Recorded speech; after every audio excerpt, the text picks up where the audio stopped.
Good afternoon, and welcome to the Voice of Wisdom. With over 60 years of experience as an investment banker, entrepreneur, investment analyst, economist, and venture capitalist, Morty Davis is Wall Street and capitalism personified. The over 400 companies for which he has raised more than $3 billion over the years have created a countless number of jobs and exciting new products. Through the Voice of Wisdom, Mr. Davis explores, analyzes, and debates the most topical political, economic, and social issues facing our world today. Joining Mr. Davis today for a continuing discussion on the war in Israel is Brett Kingstone. Brett is an inventor, technology entrepreneur, award-winning real estate developer, and generous philanthropist. And now, Mr. Davis and Mr. Kingstone. It's a pleasure to be back with you once again. Wednesday, 6:30, every Wednesday, 6:30 evening. And it's a real pleasure to have a young man who I took public when he was just out of his diapers, I think. And I bet on him. He looked like he was something special, and he turned out to be special because he was just really very young, and I loved his attitude. I loved his energy. I loved his devotion and his total commitment. He wanted to be rich, and I knew he would make it because he had such a drive and such a commitment, and he made his investors, the people I put into his company when I took him public, he made them a lot of money. So it's a pleasure to have Brett on, even though he always is very Disagrees with you. very ornery, right? Morty, you're a very brave man to have me back on your show again. Good to see Right. you. But I like him because he's not shy about stating his positions, and once in a while we hit something that we agree upon. So it makes me feel good that at least sometimes I'm right. Anyway, It's like the parting of the Red Sea and the burning bush and the Ten Commandments all delivered at the same time, Morty. he also knows his Bible, his Torah. He's a terrific young man. He's still Kol young, hakavod, Morty. Kol hakavod. still young, even though it's been many years since. What year did I take you public in? Wow, I think it was 1994, Morty. Even he doesn't remember. Yeah. 94. That's 30 years. 30 years ago, Morty. Yeah. And it's amazing because he's only like 32 now. Shows you how young I took him public. Anyway, I'd like to start giving you chizuk, strength. What's the English word for chizuk? Giving psychological Support. Yeah. support, as I did in my terrific book on happiness, the best book ever written on happiness. I read it, Morty. It was a great book. Great book. Thank you. Everybody who reads it loves it. It's 365 days, every single day, advice on how to be happy. A lot of humor, a lot of jokes. So if you get a chance, get a copy. You'll love it. And if you don't love it, I'll give you double your money back. Anyway, because I'm so positive that it's going to win you over, as it has. I have a friend that's head of one of the Fortune 100 companies, and he says it's the best gift he's ever found because he sends gifts to his people at Christmas time, at Hanukkah time. He sends out about 1,000 gifts, and he says, rarely does he even get recognition because people take it for granted that they're entitled to it. But when he sent them this, he says not only did they thank him, they said they've been uplifted, but he says they're going to remember it because they're going to open it a number of times a year, if not every single day. So he says it's the best gift because most of the gifts he gives, they realize when they get it that it comes from him, but the rest of the year they don't even know they see it or they don't even see it. So let me tell you once again, the way to be happy, it's not me giving you a pep talk. It's not a psychiatrist talking to you and giving you support and a pep talk. It starts with you. If you make up your mind you're going to be happy, and your attitude is one that insists on your happiness, then that's the best way to start off to being happy. That doesn't mean that you won't suffer the slings and arrows of life, of people that misbehave and don't treat you well, or disappointments. Nobody could avoid that. As long as you're human, you're going to experience negatives, even things that you're not involved in, like wars overseas, or in this case, wars that touch me deeply, like the war that's going on in Gaza, where innocent Israelis are fighting and losing their lives. So there's heartbreaking things that we can't control, beyond our control. But if you make up your mind that your attitude is going to be optimistic, that you look forward to the things that are going to be good, that your kids, your family, your health is going to be good, and good things are going to happen to you in your life, and you're going to count your blessings. That's the way to be happy. Count your blessings. If your eyes work, that's a blessing when you get up in the morning. If your fingers work, that's a blessing.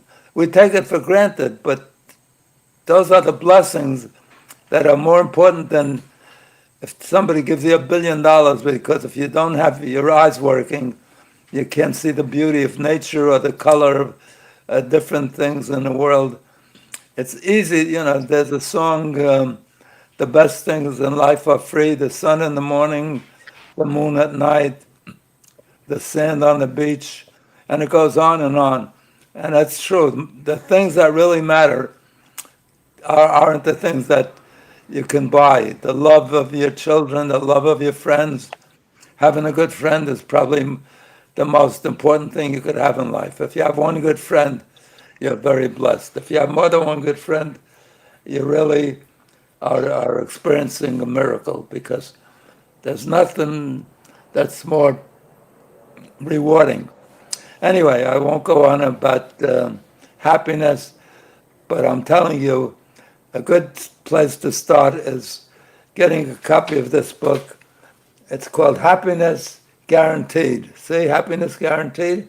Or Your Can't Misery see it, Back. Morty. Can you move it to the center of the screen? Oh, it's not Move it on? to the center of the screen. I read it, Morty. It's a great book.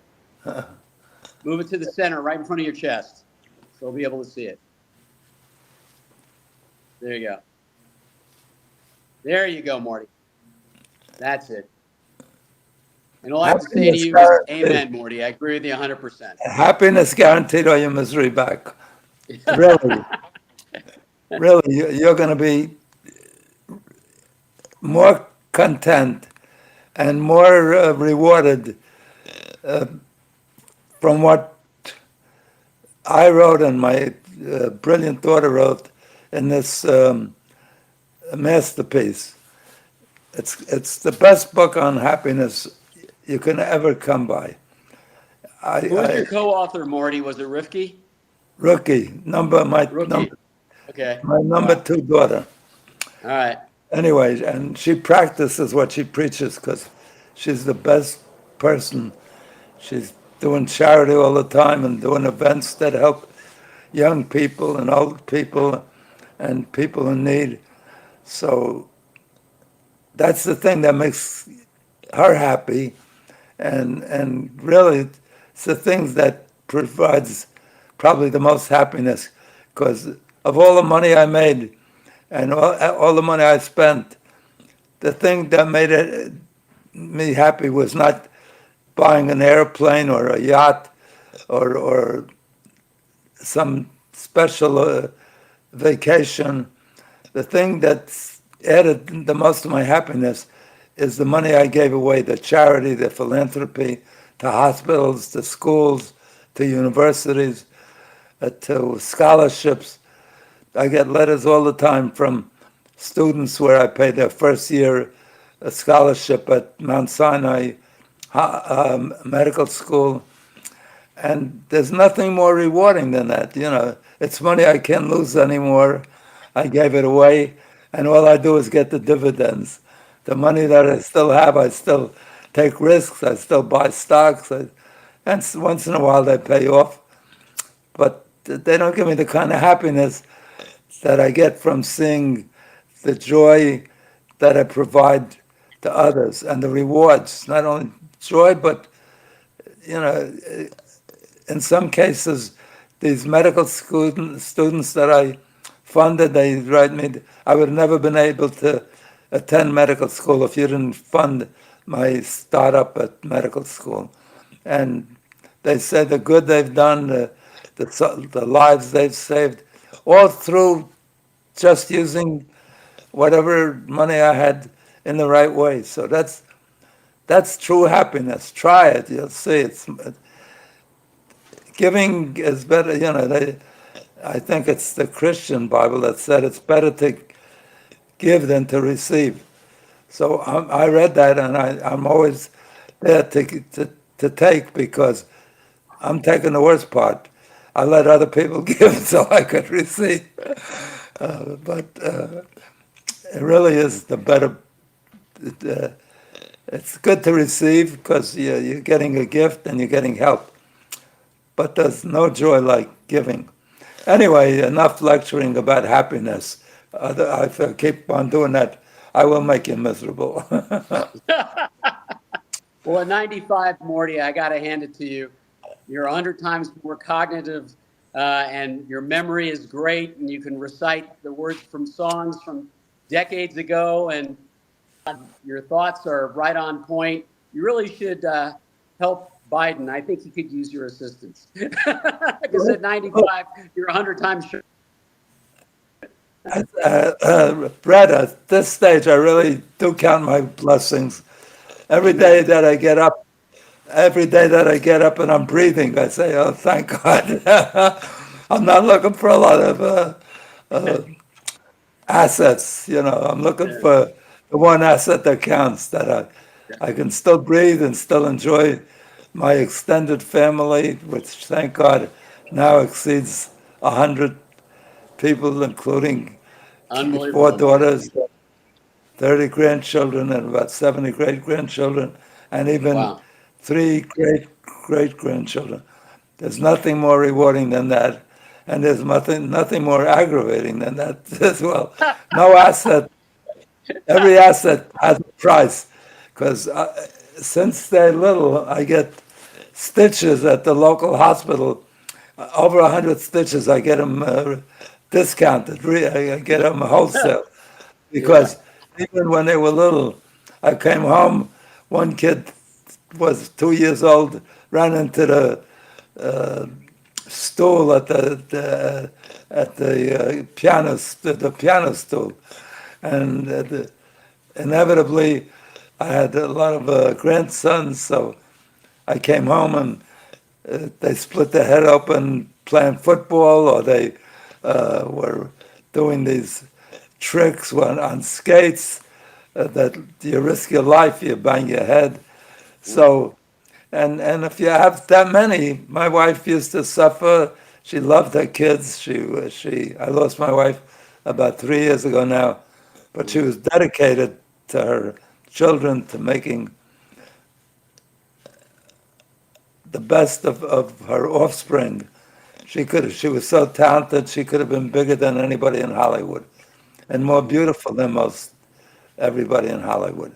And she could sing and terrific and dancer, but she made a commitment to bring up children that are great, and she did it.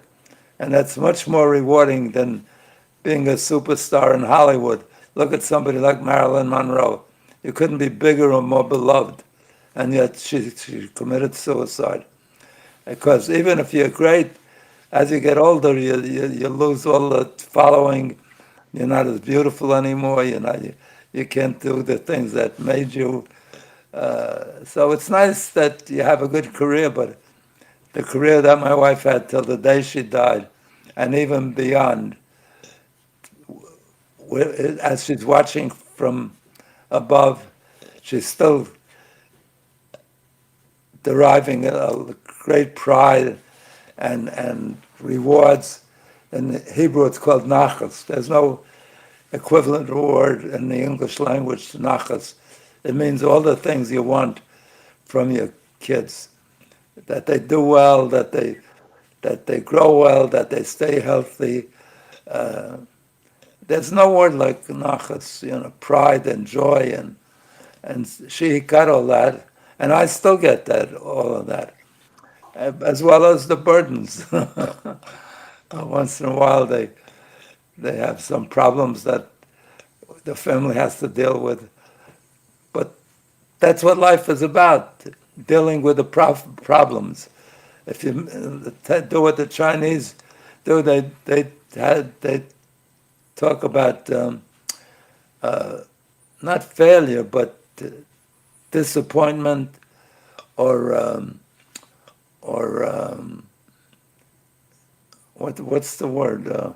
If you strive to do something and it doesn't work out, they think of that. Challenges or failure. Challenges or failure. More than challenges. Not mistake. Catastrophes? I guess, yeah, catastrophes or major disappointments, they think of that as opportunity. It's the same word. And that's the Well, truth. every crisis is an opportunity in disguise, Morty. Yeah, I think I've said this before on this program, but somebody walked up to Thomas Edison, and who was famously known for having failed 1,000 times before he produced successfully a light bulb. So one guy walked up to him and said, "Mr. Edison, I can't believe 1,000 times you failed and you still didn't give up. How come, He says, "Who told you I failed 1,000 times?" He says, "It's known throughout the world, throughout the community, how determined you were, and then you finally were successful." He says, "I never failed once." He says, "Don't be silly. Everybody knows you failed 1,000 times or more."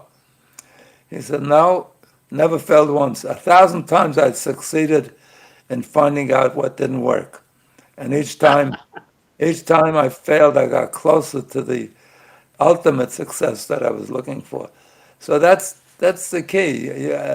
Every time you fail, if you stick to it, if it's a doable, if it's something like bringing back somebody from the dead or some impossibility, some miracle, then you're barking up the wrong tree, and you're hopeless in terms of your vision of the real world.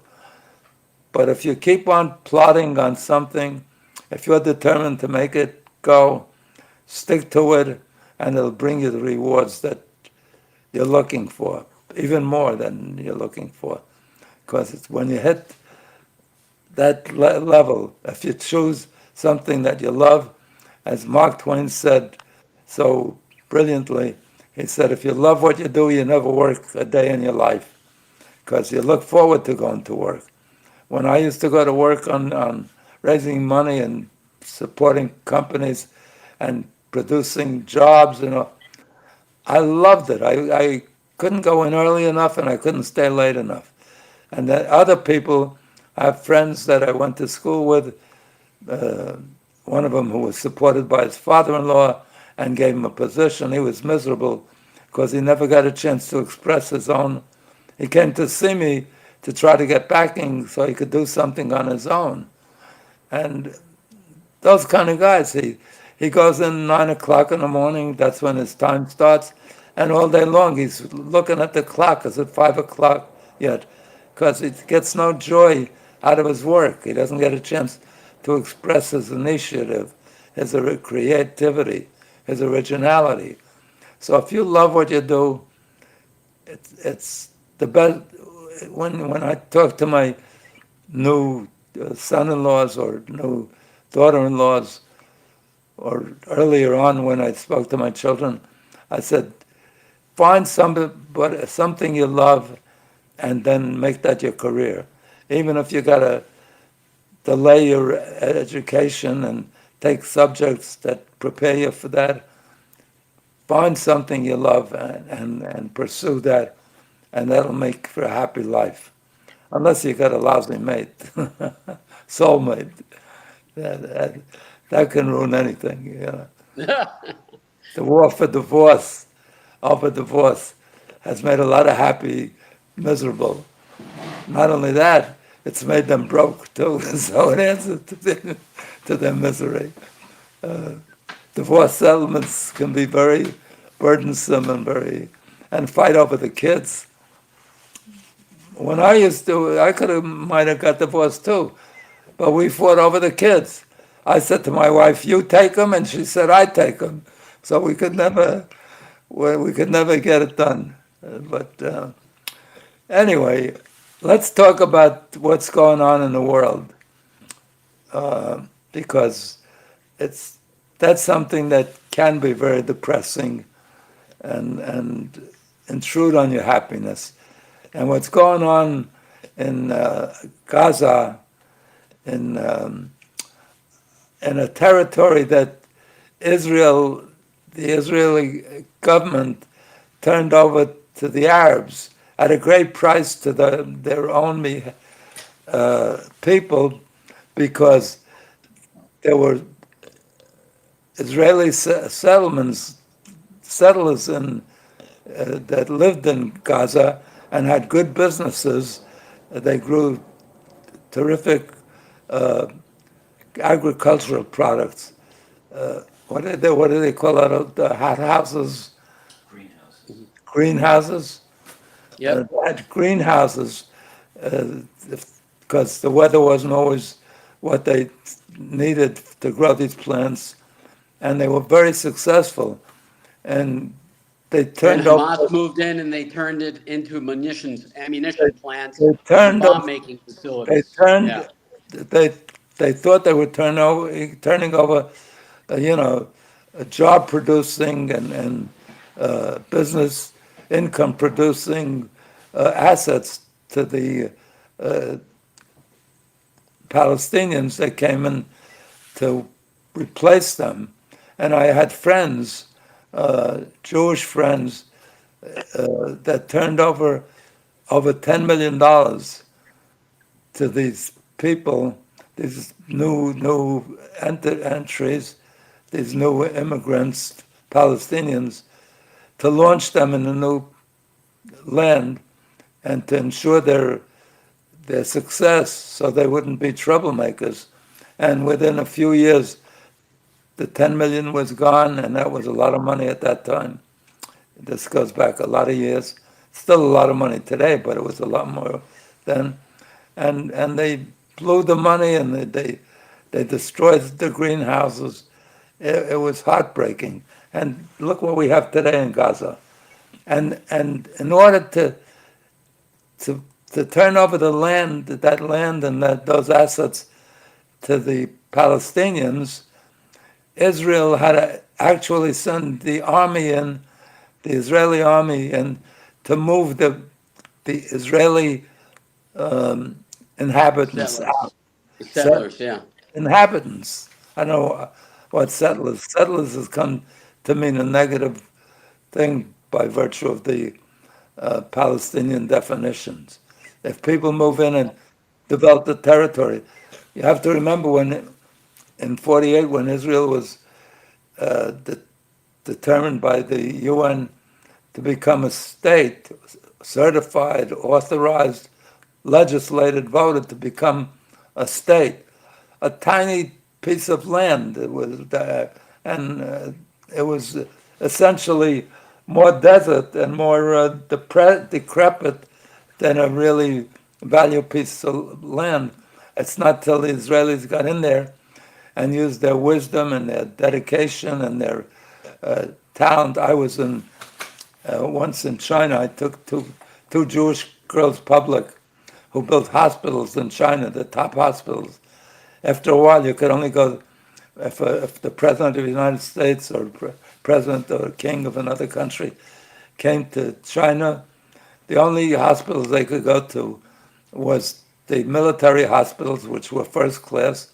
The rest of the hospitals were dirty and inept. And so the only hospital they could go to were these two Jewish girls who built the hospitals.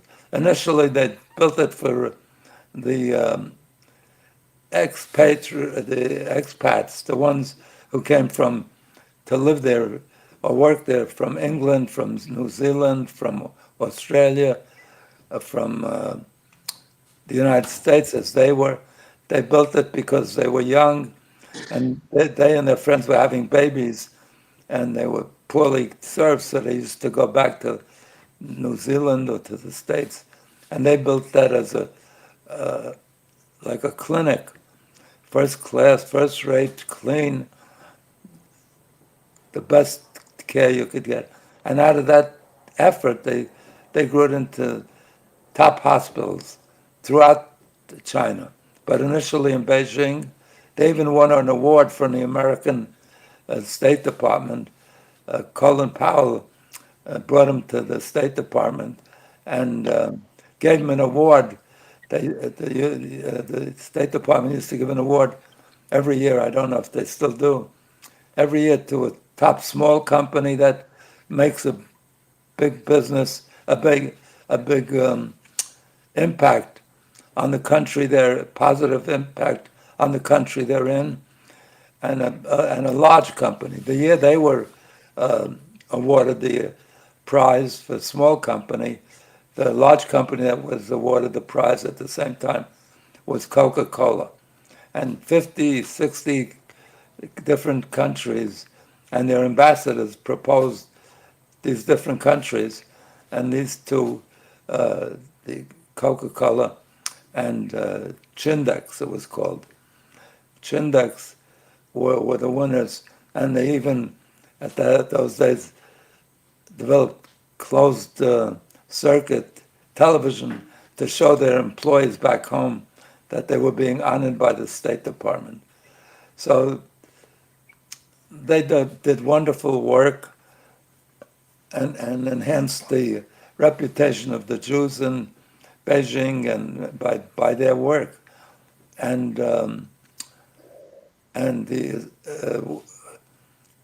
I asked them, since they were unique from the time they were young, they loved China.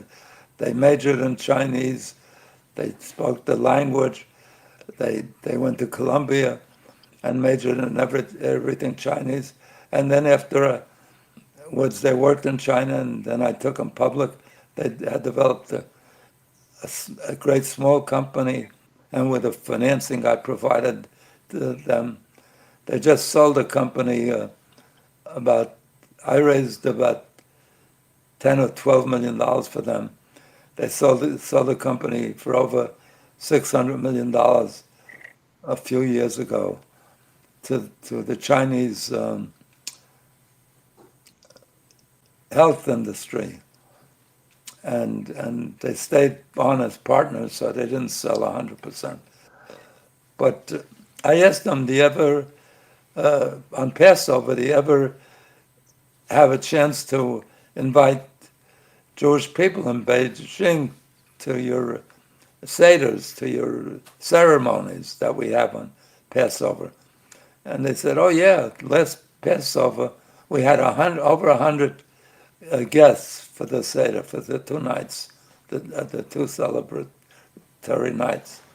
And I said, 100? Where did you find 100 Jews in Beijing? I could hardly find any when I was there. They said, oh, there's a lot of Israelis that the Chinese bring here to teach them how to improve their irrigation and their desalinization, because Israel is the leaders in the world in desalinating water, salt water, so that they could have enough water in that part of the world, and in irrigating the land, because they took what was a desert and they made it an oasis. So today it's one of the great small countries of the world. As a matter of fact, on the list of happy countries, they're in the top 10. They're number 10, actually. And the United States, with all its wealth, you'd think it would be number 1. The last time I looked, it was number 16. The Scandinavian countries happen to be the happiest. Denmark, Sweden, Finland, Norway. So it's not having the most money. It's doing the nicest things for your people, caring for your people. And in those countries, we call them maybe too socialistic, or they're not communists for sure, because they have rich people. Just as China is no longer, we call them communists. They got more billionaires in the United States than China today. They took the best of what we have and adopted it. So they adopted a form of capitalism that lets you get rich, even though it's run by the so-called Communist Party. Anyway, I'm getting off base. Let's talk about what's happening in Gaza. Israel was attacked on October 7th, very much like the United States was attacked when I was a kid. I was 12 years old, December 7th. And 1,400 Israelis, innocent Israelis, many of them that were at a Saturday morning concert, peace concert, they called it. And young people, and 1,400 were killed, destroyed, beheaded, including infants whose heads were cut off, and young women that were raped, even older women that were raped. It was horrendous. So that launched still another war with Hamas over the years, ever since we did that great gesture. When I say we, the Jewish people, the Israeli people, turned over what? Gaza. Gazna. Yeah. Yeah. Gazna to the Palestinians. We've had recurring wars, recurring outbreaks of wars by the Gazans or the Hamas. I'll never get those words. No problem, Morty. Hamas. The Israelis call it Hamas. Hamas, by launching terrible missiles. Do they call them missiles or satellites? Destructive. Rockets and missiles. Rockets, missiles, literally bombs at the end of things that fly over the border. Because they're now right at the border, and it hasn't stopped. And this is the latest version of that. And so far, Israel this time, Bibi Netanyahu has made a commitment that this is going to be the last time, because we're not going to allow Hamas, which is the same as ISIS, or all these things that all those countries, all those ideologies that are committed to destroy not only Israel, but they call for Iran, for example, which is the major agitator and the major troublemaker in the whole Muslim world, in the whole Middle East.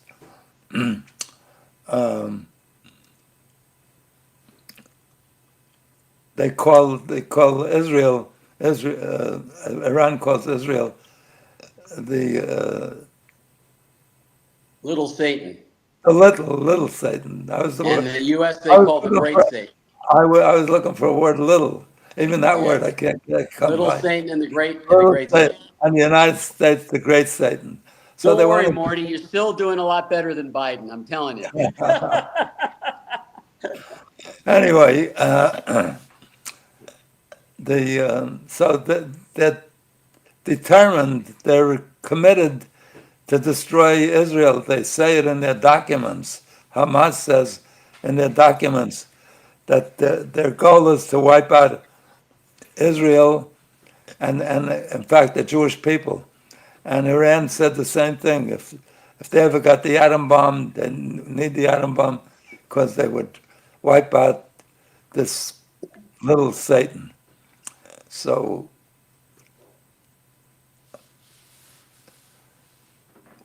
Israel's been accused since the day they were set up as a country. And even when they were set up as a country, immediately the Palestinians, the so-called inhabitants, because there was never a country called Palestine, there's no evidence of a constitution or a government or a currency. There were people living there who were there for some time, and they called themselves Palestinians, but there was no Palestinian. As a matter of fact, I think the word came from Philistine, which has been the enemy of the Jewish people going way back thousands of years. So from the day it was set up, you'd think if the UN set up the, I'm putting you to sleep. Sorry, it was a long I'm night. putting I was on the better. phone. Actually, I was he's on the my phone with guest. Israel till 3 a.m. No, actually, you're my guest, and I didn't let you get a word in that No, edgewise. no, no. Don't worry. Don't I worry. Go ahead. will right now. The Israel has done from day one. You think if the UN set them up as a country, they would have sent in some protection or some assurance that they could be a country because they were so tiny and they had no army, no government. And from day one, 8 countries, or six or 8 countries at least, of the Mideast, Muslim Islamic countries attacked Israel, including Jordan, Lebanon, Egypt, who am I leaving out? Syria. Syria, Iraq, at least 6 countries, and I think others mobilized troops to get rid of the Israelis as they were being set up. They didn't have an army, they didn't have a government, and they told their people, the Palestinian people that were inhabitants of the territory at the time, the Israelis didn't drive them out. They didn't have the capacity to drive them out. These countries, these armies, these generals said, flee, get out of here, we'll clean them out in no time. And the whole world believed it too, that how could Israel resist such established armies? So they said, get out of here, you don't have to be hurt during the war. And as soon as we get rid of them, you can come back and get your property and whatever you have here, plus whatever the Jewish people have, the so-called Israelis, you could take their territory too. So that was the plan, and till this day, they never invited them to their countries when they were displaced, when they were refugees. After they were Israel never stopped them from coming back. Even about I think over 1 million, maybe 2 million repatriated, came back. And they even became citizens. Unlike the Jewish people, over 1 million were driven out of, over 1 million? Yeah, over 1 million were driven out of Muslim countries because they used to be significant parts of the population of Iraq, Iran, of a few of these countries. They still are in what's it? Morocco, Tunisia, but out of the top is, Islamic countries, they were driven out. And unlike the treatment that the Palestinians received from their brethren, from their co-religionists, from their Islamist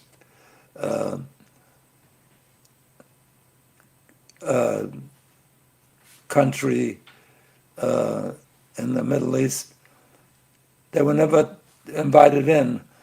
Israel, although it had few natural resources, it's not a wealthy country, and was just a startup country, took in every Jew that was kicked out of these, and all of them were kicked out. Even before they were kicked out, they couldn't practice their religion. They couldn't have a Bible. Even while we were defending Saudi Arabia during the Iraq War, the first Iraq War, when Iraq attacked Kuwait, they wouldn't let Americans. We had American army, American soldiers and female soldiers there. They wouldn't let them have a Bible. They couldn't even have a Playboy magazine.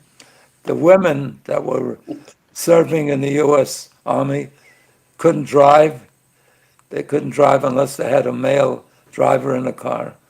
So the treatment, and there would have never been a problem with the Palestinian if they treated their brethren the way Israel treated their fellow religionists and what they consider their brethren. So this is enough of me.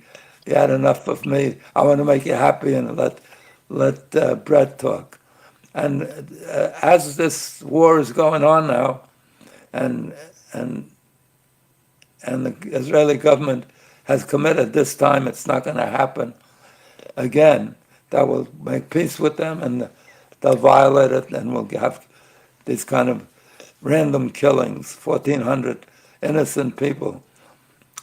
So as the Israelis are having success in pursuing this goal of driving them out permanently, as I said, they consider them just as bad as the worst ISIS, or the worst part of what were they called in Afghanistan? Taliban. The worst of the worst. So they said this time they're not stopping till they drive them totally out. And now the whole world's screaming, it's enough. We'll get them to give back the hostages they took, but you got to stop the killing, And that's like saying to the United States after 9/11, look at our response to 9/11. We lost almost 3,000 people, and we went to war against the country, Afghanistan. And nobody said, stop, it's wrong.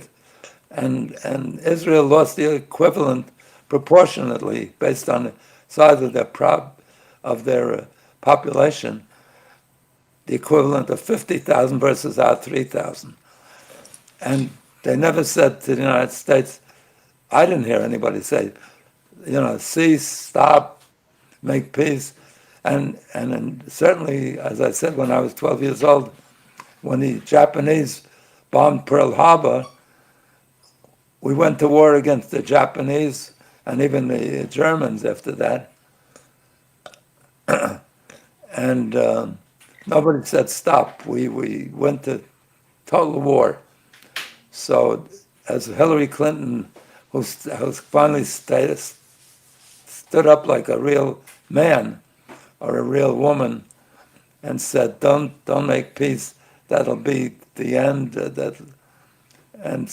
But they're saying, we're being pushed. Who else has ever been pushed to make peace when they were attacked? So the rest of the time is all yours.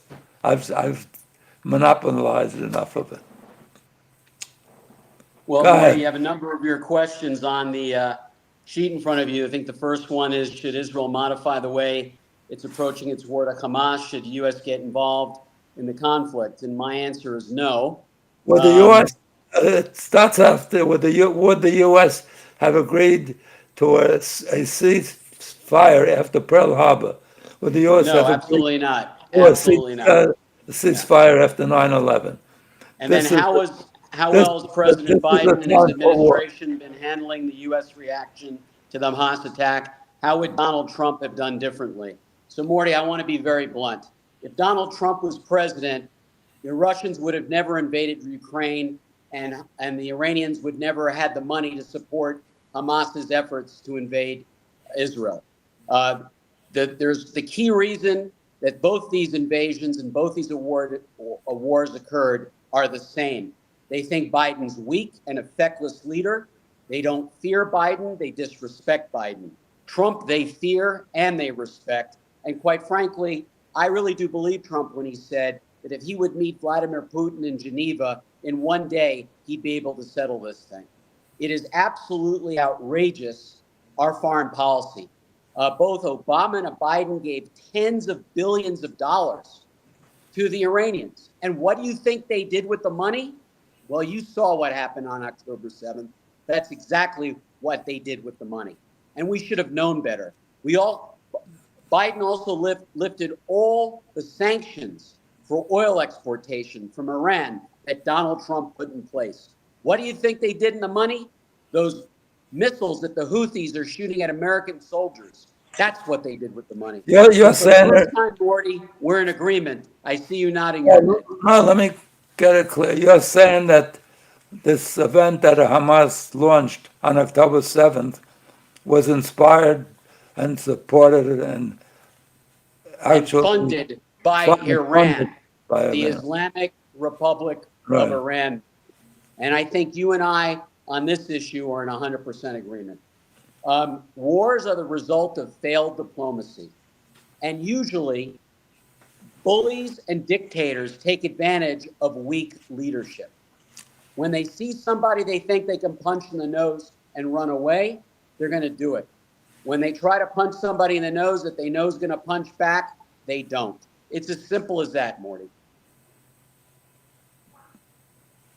Well, let's look to the next item. Question. Yes. Go ahead. Should Israel modify the way it is approaching the war with Hamas? Should the U.S. get involved in the conflict to get its citizens held hostage, to get the hostages back? So Morty, number one, the answer is no. Israel should continue its operations in Gaza. In fact, they've done so at the behest of our generals who advise them to don't all rush in. The place is probably booby trapped. There's mines all over. Do it step by step.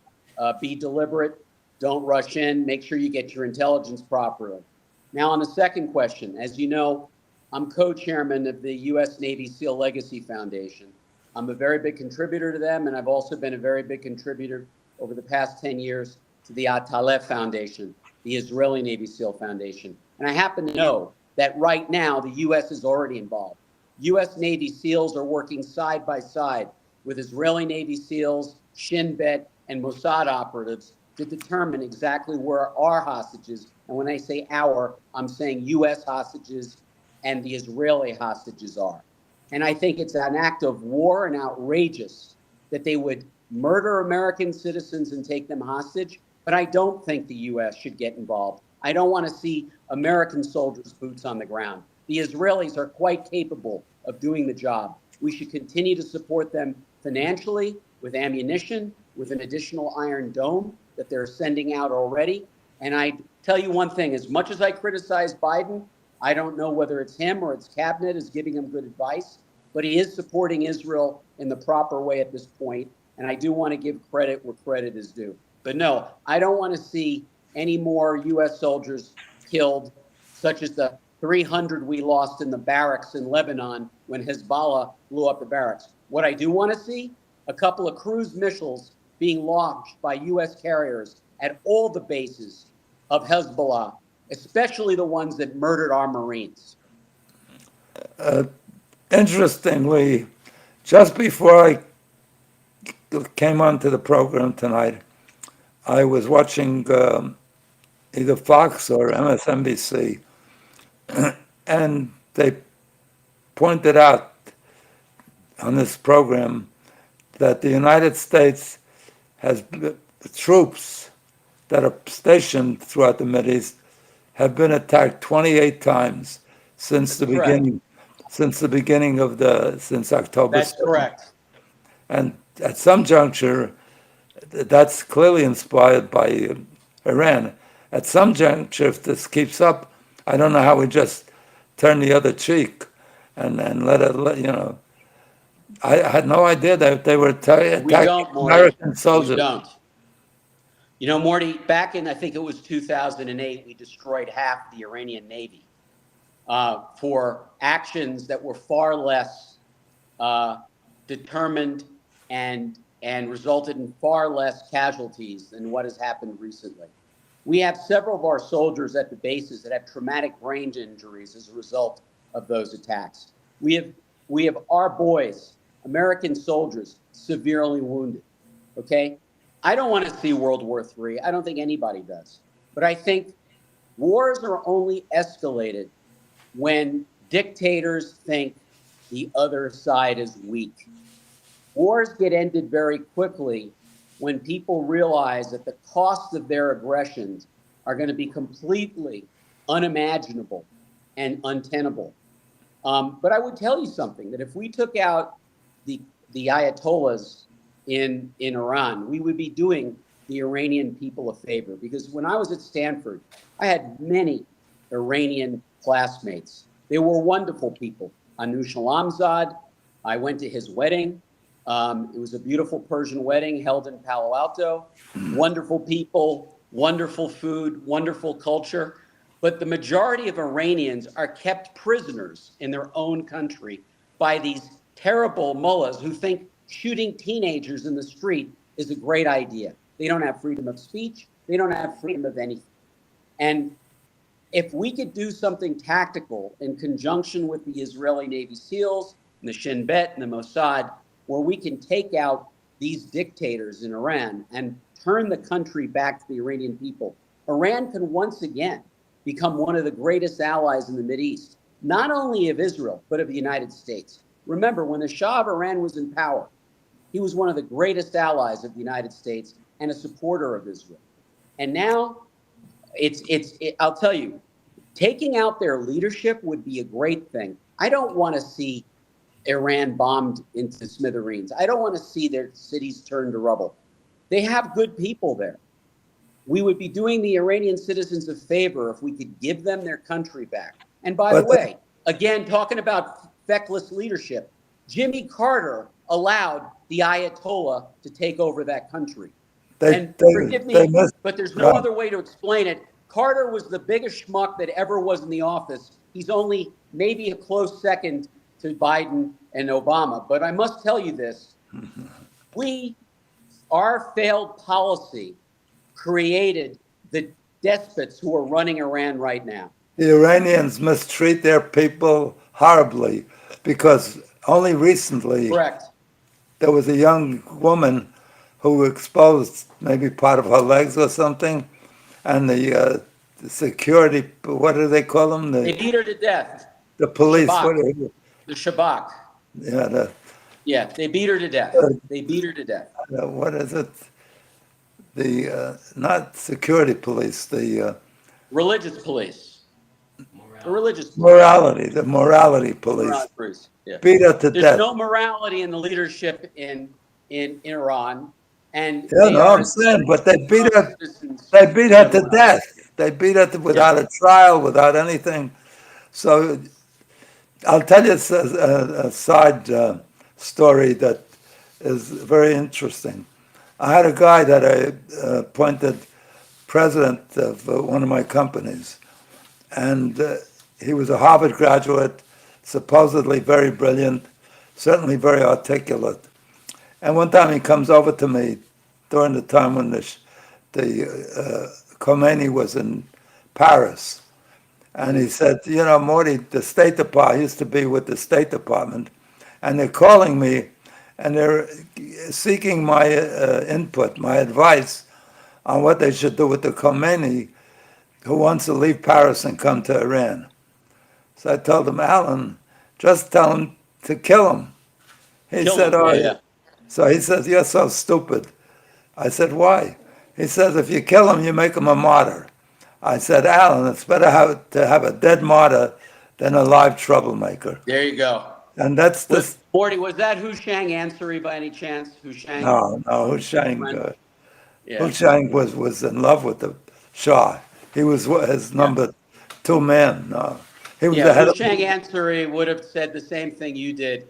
We should have assassinated Khomeini, not allow him to go to power. And secondly, the ridiculously ill-planned rescue of our hostages in the desert, where we didn't even have the protection on the air intake of the helicopters from the desert sand that made them seize up, and resulting in the next day, the mullahs holding up legs and arms and body parts of our soldiers and using them as gavels on the table. And then you know when we got our hostages back? When President Reagan was being sworn in with one hand on the Bible and one hand in the air. I remember. 20 minutes. And you know why it happened?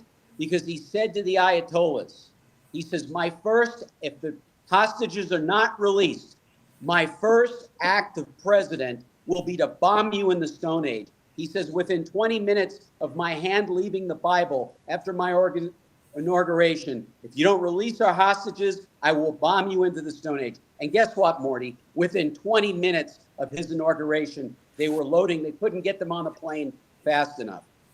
The United States has to regain its pride, its sense of urgency. We've got half the population that have become socialists and communists and Marxists marching in the streets, praising Hamas, people who are cutting babies' heads off, putting children literally in an oven in front of their own mothers. This is what our teachers union and our left-wing professors have been teaching. You know what the first thing I hope, God willing, when Trump gets elected, he should do? He should fire the teachers union, just like Reagan fired the air traffic controllers union, and replace them with people who love this country and teach math, history, English, and science, not equity, inclusion, and racial theory. That's crazy. You know, Morty, I was the only white guy on my wrestling team in high school. I never had any racial problems with my black brothers. In fact, I doubled the population, African-American population of Boulder, Colorado during my wedding because my brothers flew out from New York to join me, okay? And here in Boulder, this left-wing capital of Colorado, which is the Berkeley of Colorado, everybody's got Black Lives Matter sign on their wall. And I asked them, have you ever had a black person sleep over your house? Have you ever had one over to dinner? No. I asked the guy, the head of maitre d' of my wedding, he was there 15 years. How many times have you had weddings where you've seen this many African Americans? None, never. In 15 years, huh? Because they're hypocrites. Unfortunately, Morty, your party, the Democratic Party, got What do you mean my party? by the left wing. I'm eclectic. Over the years, I've voted. You're an independent now. Okay, glad to hear it. I voted. The left has I stolen voted. the microphone from the Democratic Party. Ilhan Omar and Rashida Tlaib are terrorists. Bush They're the- not congresswomen. Bush And the that's who's father. stolen the I just want to clear something up. You accused me. Bush the father was one of my best friends. He invited me to Kenny Bunkport. I know you supported him. No, he invited me to Kenny Bunkport. As a matter of fact, he had other top cabinet members and so forth. Towards the end of the meeting, they said we're going to go out. Morty, you like Biden? You told We're going to go. We're going to go out and play golf. And I didn't play golf, so he arranged for me to play with the tennis pro. He was a good friend. Good man, good president. And Nixon wanted to appoint me to a role. That's a longer story because he canceled like a week before because they called up.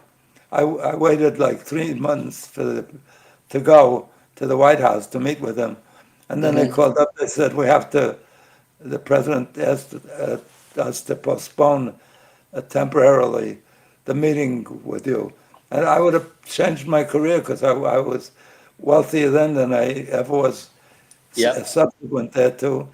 And I would have served, loved to serve the government. But apparently, he said some little problem came up. The little Well, you problem would was, have straightened things out, Morty, because the yeah, but lunatics we got running this asylum, they're the little, unbelievably terrible. You would have the turned little this country around. the little problem that he had was Watergate. I never Yeah. got I never got to meet him because they said he wanted to appoint me to some role. He wanted to So, solicit. Morty, I remember you when you were a conservative. You gotten a little liberal in your Yeah, older no, years. and you could see on the internet if you look Yeah. at the nice things President the cowboy Huh? President Reagan Reagan. President Reagan. Trump was never a cowboy. No, Reagan was Reagan. uh, Reagan was such a cowboy that when he got shot and blood was pouring out of him, he wanted to keep on working because he went had that experience. Lots of times he thought it was like ketchup or something. Well, he was World War II. He served in World War II, Yeah, Reagan. Yeah. yeah. He was So did also Bush. once So he did was Bush. also once a very very liberal. Uh, he was head of the Democratic Party in California. Did you know that? Who, Reagan? Yeah, Well, he he saw was. the light after a while. He was head of the union of Actors the Union. Actors actors. Union. Yeah, He yeah. was very left wing. But anyway, I want to tell you, I love having you on the show Same because here. unlike other guests, you never hesitate. Your views are solid, consistent. You don't hem or haw, and people can identify or clearly reject whatever you say, but you say it like it is, you say it like you feel. I just want to add one thing. You mentioned Hushang Ansari.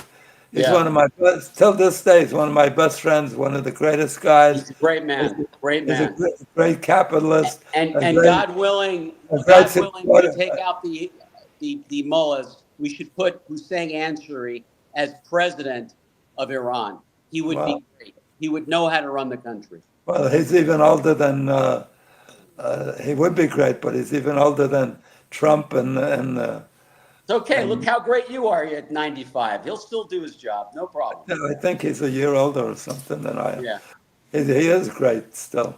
Yeah. So anyway, in case you're listening, Hushang, I'm glad I got in a good word for you. And Hushang, I'm sorry I spilt the orange juice all over the table at breakfast the last time we met. I apologize. You did that? I didn't Yeah, know that. at the Waldorf. Yeah, he had a beautiful apartment at the Waldorf. Yeah. He's very kind. He's very kind. Yeah. Morty, God bless you. May you live another 95 years. God bless you, Morty. Well, we didn't cover any part of this. I'm going to have you back because we didn't even cover. No problem. Should we continue next week, maybe?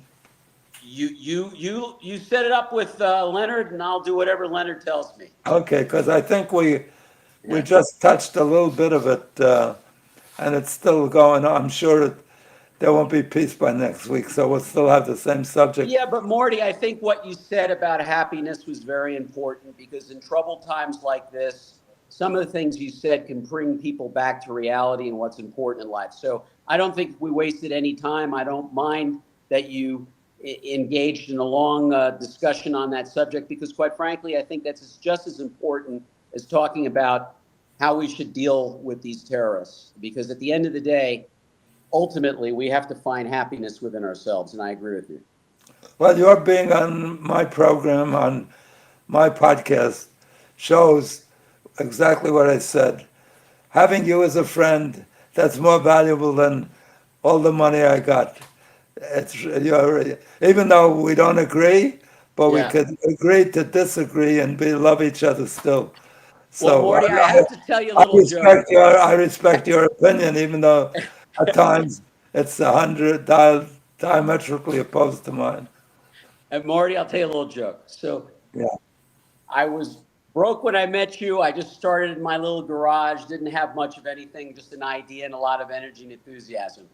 But because I had you as a friend, you put me on the launch pad to having a multi-million-dollar business and later be able to do many millions in charities. So God bless you, Morty, for everything you've done. You put my company on the launch pad after I sold majority of my stock to Cooper Industries on New York Stock Exchange. You know, I started a real estate company.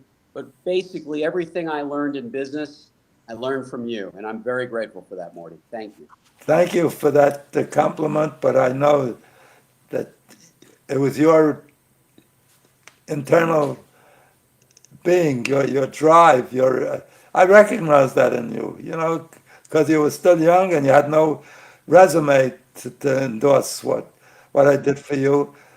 But I saw this wisdom and this drive for success, and you made me a hero because a lot of people I backed made me look like a bum.